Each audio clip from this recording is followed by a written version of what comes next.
ರಾಜ್ಯದಲ್ಲಿ ಪೊಲೀಸ್ ನೇಮಕಾತಿಯಲ್ಲಿ ಕ್ರೀಡಾಪಟುಗಳಿಗೆ ಶೇಕಡಾ 3ರಷ್ಟು ಮೀಸಲಾತಿಯನ್ನು ಕಲ್ಪಿಸಲಾಗಿದ್ದು, ಕ್ರೀಡೆಗೆ ರಾಜ್ಯ ಸರ್ಕಾರ ಉತ್ತೇಜನ ನೀಡುತ್ತಿದೆ ಎಂದು ಗೃಹ ಸಚಿವ ಡಾ ಜಿ. ಪರಮೇಶ್ವರ್ ಹೇಳಿದ್ದಾರೆ.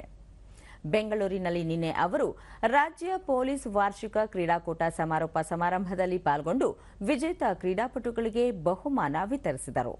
ರಾಜ್ಯ ಪೊಲೀಸ್ ಮಹಾನಿರ್ದೇಶಕ ಡಾ M A. Salim, KSRP ADGP Umesh Kumar, Bengaluru ನಗರ ಪೊಲೀಸ್ ಆಯುಕ್ತ ಸೀಮಂತ್ ಕುಮಾರ್ ಸಿಂಗ್, ಕೆಎಸ್ಆರ್ಪಿ ಐಜಿಪಿ ಸಂದೀಪ್ ಪಾಟೀಲ್ ಉಪಸ್ಥಿತರಿದ್ದರು. ಬಳಿಕ ಪರಮೇಶ್ವರ್, ದೇಶದ ಬೇರೆ ಯಾವುದೇ ರಾಜ್ಯವೂ ನೀಡದಷ್ಟು ಉತ್ತೇಜನವನ್ನು ಕರ್ನಾಟಕದಲ್ಲಿ ಕ್ರೀಡಾಪಟುಗಳಿಗೆ ನೀಡಲಾಗುತ್ತಿದೆ.